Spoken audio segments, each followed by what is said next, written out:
Buenas tardes, vamos a hablar sobre la explosión en la mina. El grupo que presenta es Andrés Jiménez, Daniela Gómez, Laura Hurtado y quien les habla, Marta Sánchez. La persona que demanda es Eliana del Socorro Hoyos Agudelo y sus hijos. La persona que fallece es el esposo, Jorge Eliezer Álvarez Velázquez, y está instaurada contra Carbonia San Fernando S.A. Como antecedentes tenemos que tenían un contrato de trabajo a término indefinido, que el accidente laboral ocurrió el día 16 de junio del 2010 dentro de la mina San Joaquín en el municipio de Amagá y que la empresa no le proporcionó medidas de seguridad al trabajador, pero la empresa nos indica que está amparada bajo el decreto 1335 de 1987 cuando se menciona la parte de prevención de incendios e explosiones, donde se realizaban mediciones múltiples durante cada turno, que es imposible evitar la presencia de gases, pero que estos se estaban controlando y que los explosivos que se estaban utilizando dentro de la mina de carbono eran los más adecuados. Adicional a esto, que el Ministerio de Minas nunca interpuso alguna medida de seguridad para su correcto funcionamiento. Dentro de las hipótesis que se manejan, estaban hablando de tres. Entonces, la primera que pudo haberse provocado frente al tambor número 13 es la hipótesis número 2, que alguna posible voladura del tambor provocó la chispa o la llama que generó como tal la explosión. Y la número 3, que todo se pudo haber desarrollado dentro de la corriente principal de ventilación y pues esto lo propagó en tres direcciones, pero como tal no hay una plena certeza sobre la causa del accidente. Se acusa la sentencia de no dar demostraciones en la parte de suministros para prevenir la ocurrencia de accidentes de trabajo, medidas de seguridad, implementación de medidas de seguridad en la mina, todo esto amparado bajo el informe preliminar de la investigación de accidente fatal de 73 trabajadores el día 16 de junio del 2010. Ante las precauciones que se debían tener, el empleador no tomó las medidas de seguridad necesarias para evitar la detonación que se presentó dentro de la mina. En el turno de la tarde, donde se presentó la explosión, estaba programada una voladura, la cual incrementaba el porcentaje de gas metano y era necesario realizar una medición, la cual no estaba controlada por el empleador, ya que no se contaba con los equipos adecuados. El empleador no fue diligente al tomar las medidas razonables para procurar un ambiente seguro para sus trabajadores, en este caso, utilizando herramientas inadecuadas para la labor de minería, lo cual hizo que se presentara el accidente. Asimismo, se señaló como posibles acciones individuales que propiciaron el accidente el apagado de un ventilador y la producción de chispa eléctrica de un motor convencional, circunstancias que se vinculan con el hecho de que la empresa utilizaba equipos con motores eléctricos que no eran a prueba de explosiones. Se dio un incumplimiento de los requisitos del nivel de concentración de gas metano entre 5 a 14% y el segundo requisito para que se presentara una explosión, acumulación mayor a 1 milímetro de espesor de polvo de carbón en las paredes, donde el empleador debía controlar el polvo al interior de la mina y las concentraciones de gas, pero no lo realizó. Todo esto se encuentra condensado en el acta de informe de emergencia, donde en la evaluación de las posibles causas del accidente se tuvieron en cuenta como condiciones inseguras, la ausencia de protección de máquinas e instalaciones, herramientas y maquinarias no adecuadas, ventilación, temperatura y ruidos molestos. De igual forma, en el punto de causa, actos o fallas que ocasionaron el accidente consignan como condición insegura el circuito de ventilación, acumulación de gas metano, uso de equipos inadecuados, empleo de explosivos tanto al frente de la explosión como en el avance de las labores que se desarrollaban, presencia de polvo de carbono, entre otros. Así, en esto y basado en los estudios que se realizaron, no existe duda sobre la relación causal entre las omisiones del empleador en el cumplimiento de sus obligaciones. La única forma de romper el nexo causal por el empleador era demostrando que el accidente se había presentado aún de no haber concurrido en su falta, como por ejemplo con una ocurrencia de una fuerza mayor o un caso fortuito. En este caso, existía un vínculo laboral en término indefinido, la cual finalizó por el fallecimiento del trabajador en el accidente de trabajo, y la demandante y los menores dependían del causante económicamente. Por esta razón le fue reconocida la pensión sobrevivencia. Asimismo, el lucro cesante se tomará igualmente el salario devengado por el fallecido y como extremos de causación desde la fecha de la sentencia hasta la fecha en la que se hubiera cumplido la expectativa de vida del trabajador. Ya como posible relación con el lucro cesante futuro, tratándose de la compañera permanente, se tomará igualmente el salario devengado hasta el tiempo como expectativa de vida probable. En el caso de los menores, se tiene que ellos van a recibir su mesada o su pensión hasta el momento en que cumplan los 25 años. Por esta razón, se condenará a la empresa al reconocer a los demandantes la suma de 202.409.590 pesos por el concepto de lucro cesante consolidado, cantidad que se distribuirá un 50% a su compañera permanente y el otro 50% será distribuido en partes iguales entre los hijos. También se condenará a Carbones San Fernando S.A. a reconocer por concepto de lucro cesante futuro la suma de 132.451.470 a la compañera permanente, a la hija menor 40.953.426 pesos y al hijo menor 29.811.116. Y finalmente se condenará a Carbones San Fernando S.A. pagar a los demandantes por concepto de prejuicios morales subjetivos la suma de 50 millones, la cual será distribuida en un 50% a su compañera permanente y el 50% será distribuido entre sus dos hijos, cada uno en partes iguales. El incumplimiento de Carbón San Fernando S.A. en implementar medidas de seguridad en la mina de San Joaquín. En el proceso se muestra el incumplimiento al desplegar las medidas de seguridad necesarias al interior de la mina, además de que eran necesarias con anterioridad a la fecha en que se presentó el accidente, ya que se habían demandado con anterioridad.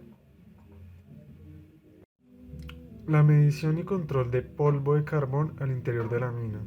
No se tomó en cuenta las medidas que se demandaban en el informe del 28 de noviembre del 2008, debido a que el problema más crítico referente a la calidad del aire era el polvo del carbono en suspensión que se produce en los puntos de transferencia de banda a banda. Era necesario instalar algunas duchas o aspersores de agua en los sitios de transferencia para mitigar el problema y humedecer el carbón y así precipitarlo. Ya que en la mina no se medían los polvos de carbón y de roca, no se podía determinar la peligrosidad para posibles explosiones. Y la ventilación al interior de la mina y la medición de gas metano. En el informe del 2008 se tiene mencionado que la mina necesitaba eh, asistencia de ventilación mecánica o forzada. Esto indica que se requieren ventiladores para circular el aire a través de la ventilación al interior de la mina. La utilización de herramientas potencialmente peligrosas en la labor de minería.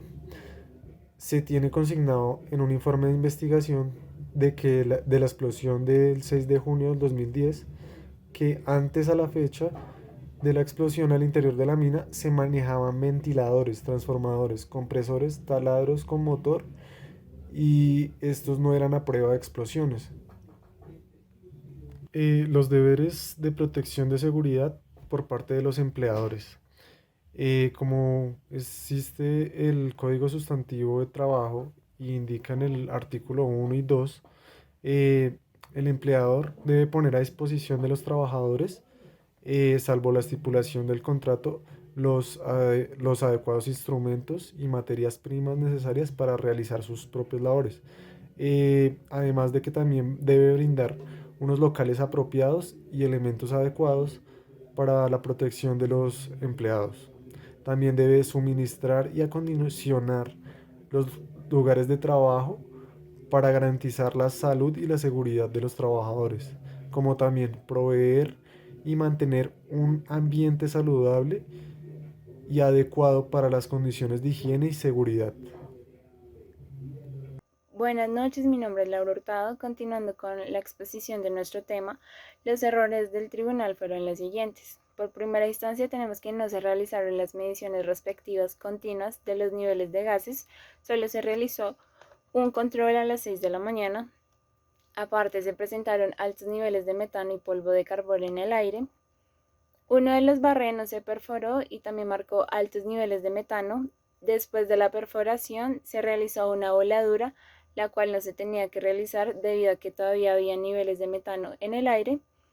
Y también las falencias en el suministro de los equipos de protección personal de cada personal y del ambiente, como los explosivos, los ventiladores para regular el aire, los medidores para controlar los niveles de gases y los equipos de uso personal.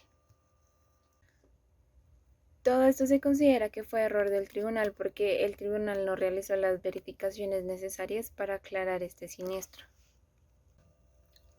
Las consideraciones que se tenían que tener en cuenta fue que se tenía que examinar el acervo probatorio y la responsabilidad que tenía el empleador al momento del siniestro al no presentar las medidas de seguridad que tenía que tener.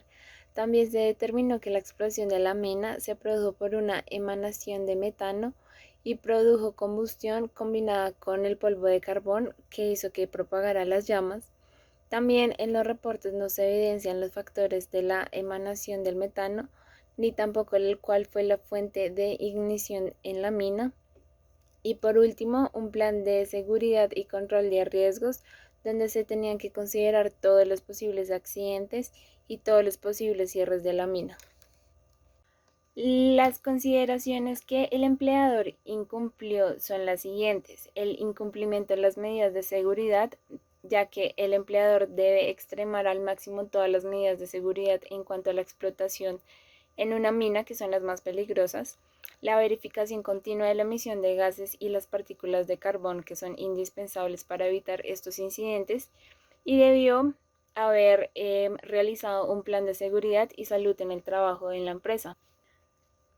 La responsabilidad del empleador en la ocurrencia del siniestro fue no proporcionar los medios idóneos para prevenir los accidentes, como los suministros de elementos de protección personal y las capacitaciones para el manejo constante de los medidores. También se debió una desatención en las recomendaciones de seguridad que fueron impartidas en la empresa en el año 2008 y 2009 para el inicio de cualquier construcción de algún túnel. Por último, se encuentra demostrado dentro de todo el proceso que la empresa no cumplió con desplegar las medidas de seguridad necesarias al interior de la mina y tampoco desplegó sus planes de contingencia para evitar riesgos, los cuales habían sido requeridos con anterioridad a la fecha en la que se presentó este accidente de trabajo. Si la empresa hubiera cumplido con estas consideraciones y con estas consideraciones y con estas medidas, la empresa hubiera podido evitar este fatal incidente de trabajo y así hubiera podido salvarle la vida a su trabajador. Las obligaciones y los deberes del sistema de seguridad en el trabajo son brindar la seguridad y proteger toda la salud de todos los trabajadores, también incluir las capacitaciones sobre los riesgos de cada labor que va a desempeñar el trabajador, con sus respectivos equipos de protección personal obligatorios y los equipos necesarios para cumplir su trabajo y su actividad. También deben brindar los elementos de protección necesarios y velar con que todos los trabajadores lo utilicen correctamente durante toda su jornada laboral, tanto interna como externa, fuera de la mina.